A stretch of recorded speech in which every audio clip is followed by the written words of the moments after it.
un thème développé par Media Web se rapportant à la projection d'ombre de notre étoile le Soleil. Un thème qui, au regard des vulgarisateurs scientifiques, s'insère parfaitement dans les travaux respectifs des anthologies des sciences et des découvertes. Il est perçu par le narrateur sous l'aspect de 3 chapitres. Le chapitre 1 aborde la question de l'instrumentation de l'ombre solaire, voir comment au fil des âges, cette silhouette devient un instrument de savoir et de compréhension.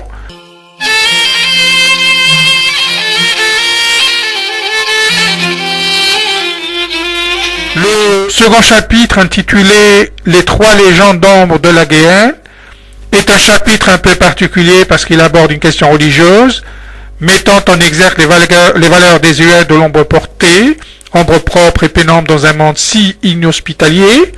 Et enfin, le dernier chapitre qui interpelle le recours à l'ombrage du divin. Visitant cette bibliothèque et intelligemment regroupée sciences et religions, sur presque un même étalage, et contemplant la partie d'études scientifiques qui regroupe des ouvrages traitant de la géométrie spatiale, une branche en mathématiques qui aborde les thèmes relatifs aux perspectives cavalières, et parmi les thèmes favoris, la projection d'ombre du Soleil. En géométrie spatiale, on dit qu'une ombre est créée par l'interposition d'une source de lumière. La projection de lumière forme des rayons incident sur l'objet opaque. L'éclairage fera apparaître sur l'objet 2 zones d'ombre non éclairées. Une partie non éclairée se retrouvant sur la face opposée de l'objet est appelée ombre propre. L'autre ombre est matérialisée par une silhouette sans épaisseur et est reflétée sur le sol en dessinant des contours de l'objet opaque. Elle est appelée ombre de portée. Se planter verticalement dans le sol va servir pour les sociétés primitives de cadran solaire. La silhouette d'ombre projetée sur le sol indique un instant de la journée et d'ailleurs, depuis la plus haute antiquité, le gnomon fut utilisé par presque tous les anciens peuples. Il servait surtout à faire des mesures astronomiques malgré sa faible précision. Dans l'Empire pharaonique, les ombres sont utilisées comme un instrument de savoir et de compréhension. Comme le cas de ce gouvernement planté au cœur de l'Égypte pharaonique, laissant entrevoir, au même titre que la pyramide, la mobilité de l'ombre portée sur le sol. Les ombres traduisent une projection provenant d'une même source de lumière. Alexandre s'est lancé fougueusement dans sa guerre de conquête. Son objectif était de soumettre l'Empire perse. Fondé 200 ans auparavant, celui-ci était alors devenu l'empire le plus vaste de l'Antiquité. Il s'étendait sur l'Asie, l'Afrique et l'Europe. Alexandre a remporté son premier face-à-face avec les Perses à la bataille du Granique. Mais plus il progressait vers l'Est, plus il a pris conscience de ce que l'Occident devait à l'Orient. Alexandre a compris que l'Orient et l'Occident étaient intimement liés, et que sa culture grecque, dont il était si fier, provenait en réalité d'une source orientale.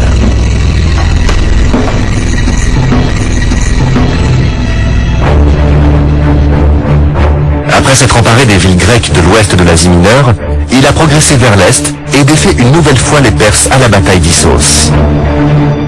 Il a ensuite obliqué au sud et conquis la Syrie et l'Égypte avant de pénétrer en Mésopotamie et d'écraser définitivement les Perses à la bataille de Gaugamel.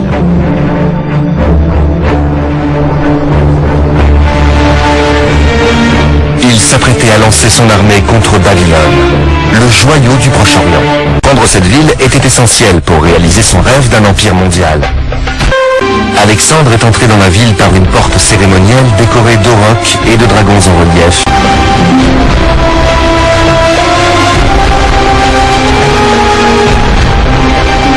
De là, une voie processionnelle longue de 180 mètres et ornée de lions conduisait à l'intérieur de la ville.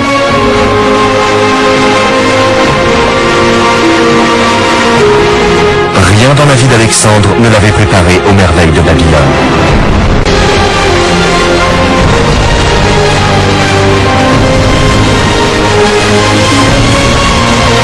Notre faute si nous n'avons pas conscience de la richesse du passé de l'Orient. À l'époque, on pensait que la civilisation occidentale trouvait son origine chez les Grecs et les Romains. L'idée de devoir repenser notre histoire et doubler sa durée pour la faire démarrer non pas en 500 avant Jésus-Christ avec les Grecs, mais en 3000 avant Jésus-Christ était inconcevable. Il nous a fallu 150 ans pour arriver à intégrer cette réalité dans notre propre identité. Un nouvel univers s'est ouvert aux chercheurs occidentaux, celui de la culture mésopotamienne antique. Il est évident que les idées grecques n'ont pas surgi du néant. Et aujourd'hui, on sait que des pans entiers des mathématiques, de l'astronomie, de la médecine et d'autres disciplines grecques reprenaient des traditions qui existaient déjà à Babylone. Il y a un exercice scolaire babylonien sur une face et sur l'autre, une transcription en alphabet grec. Une des plus grandes contributions de l'Orient à la civilisation a concerné les sciences. Un grec en particulier s'en est inspiré, Thalès de Milet.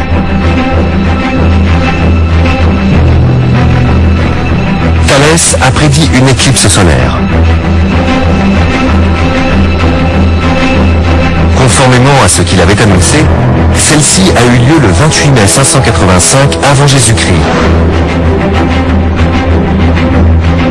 Il n'a pu réaliser ses calculs qu'en s'appuyant sur les archives des astronomes babyloniens.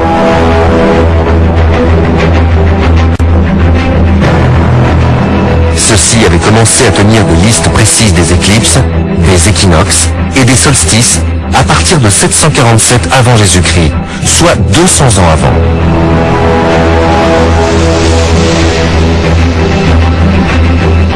Tout ça a été consigné nuit après nuit, mois après mois, année après année, pendant plus de 600 ans. Les astronomes babyloniens se livraient à l'observation systématique du monde et s'appuyaient sur la logique pour en tirer des conclusions. Leur esprit curieux avait déjà inspiré des penseurs grecs comme Thalès de Milet. Mais l'arrivée d'Alexandre à Babylone a accéléré le processus d'absorption des connaissances orientales par les Grecs.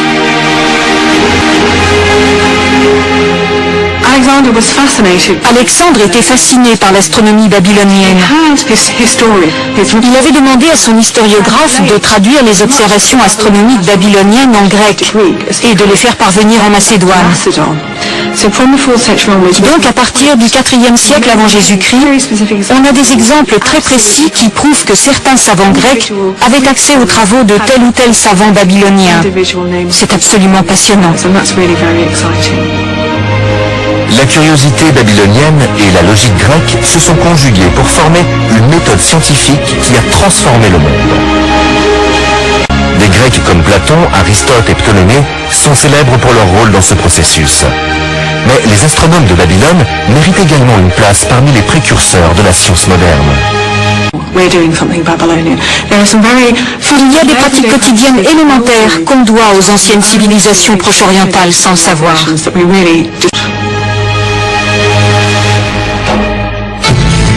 Brillants mathématiciens, les Babyloniens ont été les premiers à utiliser les angles, les degrés, les fractions et les équations. Pour compter, dit sexagésimal. Quand, enfant, vous apprenez à lire l'heure, si vous avez l'esprit curieux, vous vous demandez pourquoi il y a 60 secondes et 60 minutes. Cette division en 60 vient des Babyloniens. Très tôt, dès le 3e millénaire, tous les calculs en Mésopotamie se sont faits à l'aide d'un système sexagésimal. Ils n'ont jamais pris, comme nous, leurs 10 doigts pour compter. Ils se servaient d'un système à base 60.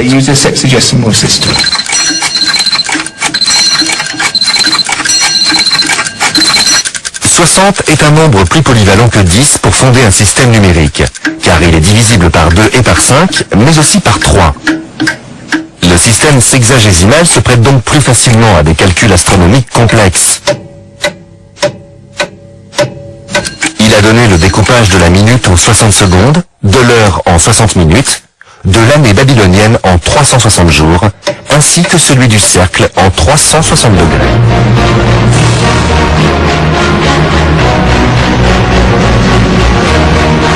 Une des grandes idées des Babyloniens a été de voir le ciel comme une sphère qu'on pouvait partager en 360 degrés.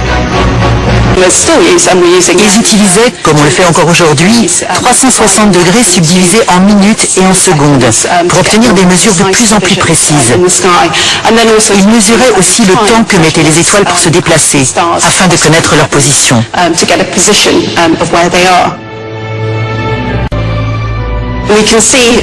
Cet ouvrage, son Historia Coelestis, l'œuvre de sa vie qui réunit toutes ses observations, recense les étoiles, les planètes, la Lune et leur position sur de nombreuses années. Flamsteed avait hérité d'une tradition d'observation qui remontait à ses prédécesseurs de la Renaissance, et avant eux aux chercheurs arabes, puis aux Romains et aux Grecs, et enfin aux Babyloniens. Ils ont subdivisé ces 360 degrés en 12 sections de 30 degrés. Ce dessin le montre clairement. On voit les triangles qui correspondent à ces segments de 30 degrés. Et chaque segment est associé à une constellation qui apparaît plus ou moins en son milieu. Le Scorpion, la Balance, la Vierge, le Lion, le Cancer et ainsi de suite. Les symboles et les noms dont nous nous servons aujourd'hui pour désigner les constellations viennent des astronomes babyloniens.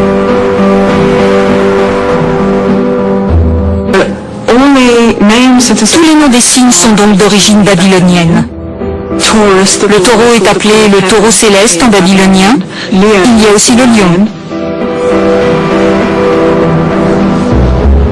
Le zodiaque babylonien a été l'une des premières tentatives de l'homme pour donner un ordre et un sens à un monde apparemment incompréhensible. L'idée que notre destin est inscrit dans les cieux trouve ses racines dans la pensée babylonienne.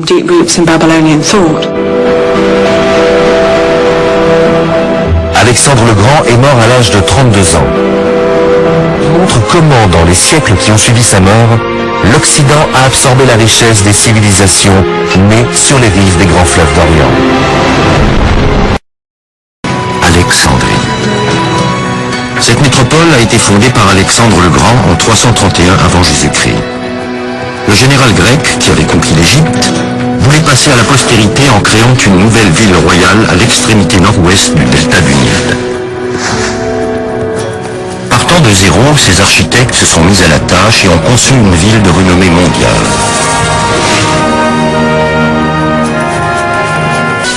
Quelle connaissance renfermait la légendaire bibliothèque d'Alexandrie? Parmi eux, les plus grands penseurs du moment. Eratosthène met au point une expérience. La méthode scientifique vient de naître. Il part du principe que deux objets identiques sur une terre plate devraient projeter des ombres identiques. Donc, au même moment de la journée, en deux endroits distants de plusieurs kilomètres, il met son idée en pratique. Il a découvert une jolie méthode en se servant simplement de deux bateaux.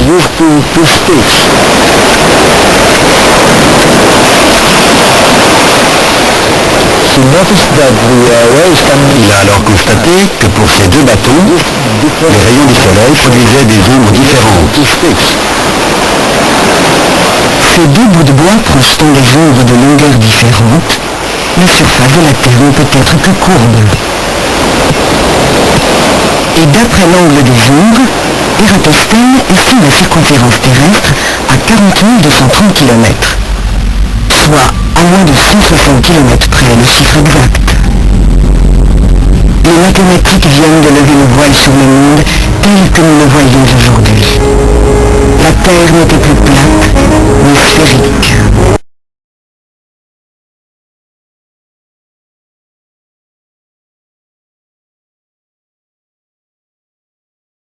Eratosthène, à peu près 250 ans avant notre ère. C'est un 21 juin à Syène, en Égypte. Aujourd'hui, à midi, le soleil va passer exactement au-dessus de nos têtes. Il va éclairer le fond du puits. Oh, donc le bleu n'aura plus d'ombre.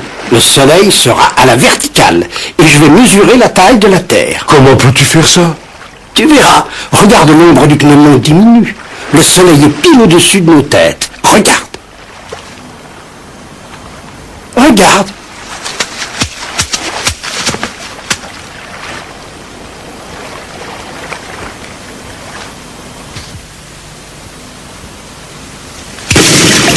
Voilà, c'est fini. Et alors? Alors tu verras, nous allons à Alexandrie.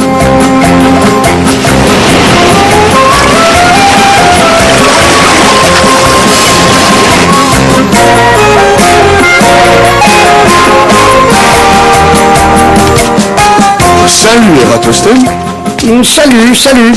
J'ai fait ce que tu m'as demandé. Voilà, au jour indiqué, à midi, l'ombre du gnomon s'arrêtait exactement ici.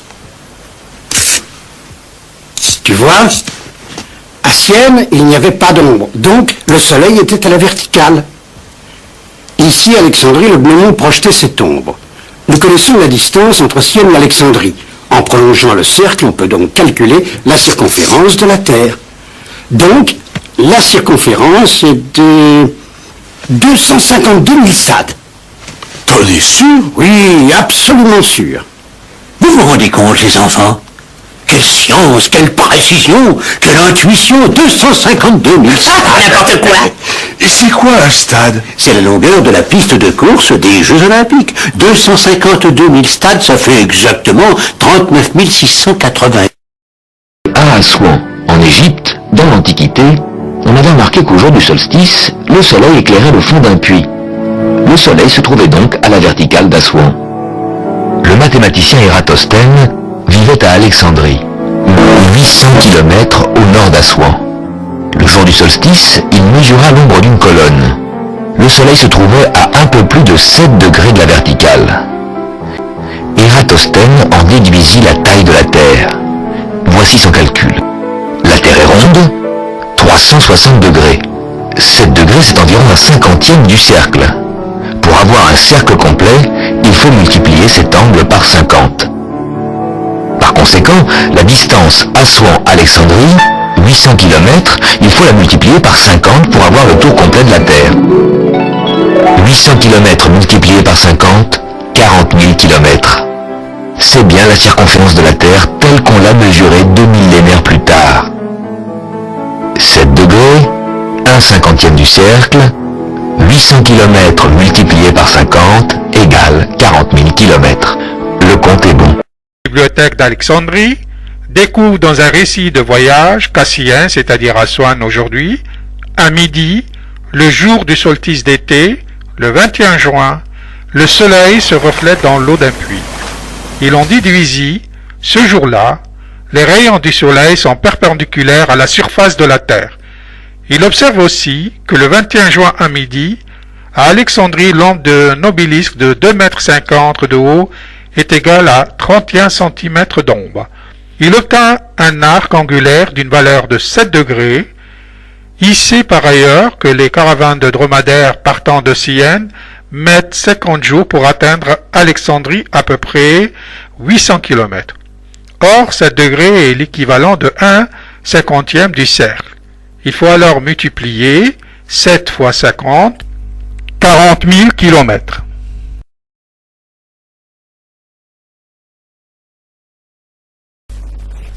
Un récit de Plutarque dit que Thalès, durant un séjour en Égypte, mesura la hauteur d'une des pyramides. Il obtint l'admiration de Pharaon.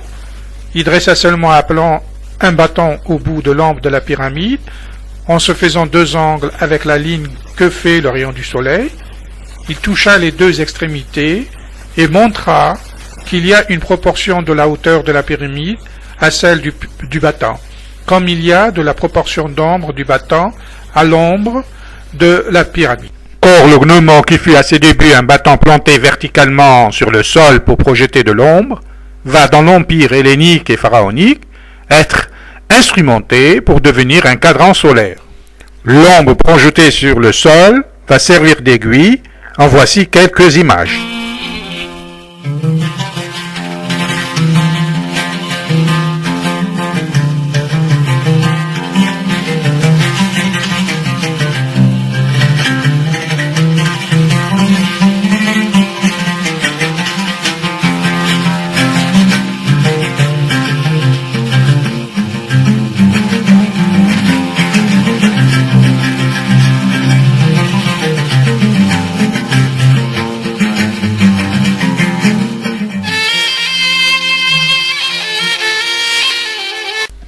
observant ce gnomon. Ce gnomon fixé au sol laisse entrevoir une ombre pivotant dans le sens du déplacement d'une aiguille. La silhouette d'ombre varie durant son parcours en longueur et en rétrécissement. La taille de mobilité de l'ombre révèle une source masquée de lumière dans la dimension de l'espace et par là même son degré d'éloignement par rapport au gnomon. L'on constate que le mât de l'éolienne contient une ombre portée sur le sol. Cette silhouette sombre, pivote, varie en intensité et en couleur. Elle passe d'une ombre profonde à une ombre moins accentuée. Le déplacement de l'ombre du style sur des lignes horaires d'une table graduée d'un cadran solaire indique l'heure diurne. Lorsque la lumière rencontre un cadran solaire, les rayons de lumière issus du soleil ne passent pas. Ils sont stoppés par l'objet opaque. L'ombre esquisse sur le gazon les contours du cadran solaire sous une forme de proportion mouvante. La proportion de l'ombre dépend de la distance du cadran solaire par rapport au soleil. Et plus les rayons incidents du soleil sur l'objet opaque sont proches, et plus l'ombre portée serait grande. La projection de certaines caractéristiques de l'ombre portée va être instrumentée en dessin artistique et dessin topographique.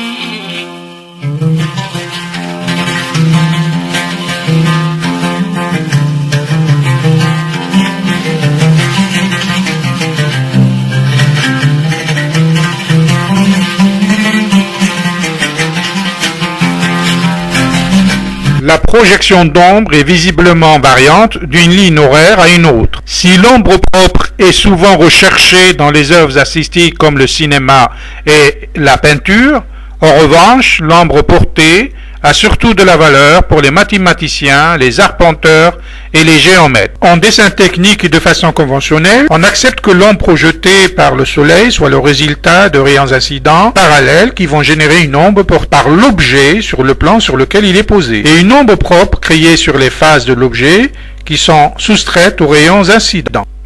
Si, durant la période antique, l'ombre portée a permis à Ératosthène de lever le voile sur la sphéricité de la Terre en étalant l'ombre portée du Soleil, en revanche, la projection de l'ombre de la Terre sur l'astre lunaire a permis à Aristote de remarquer visiblement que la Terre était ronde.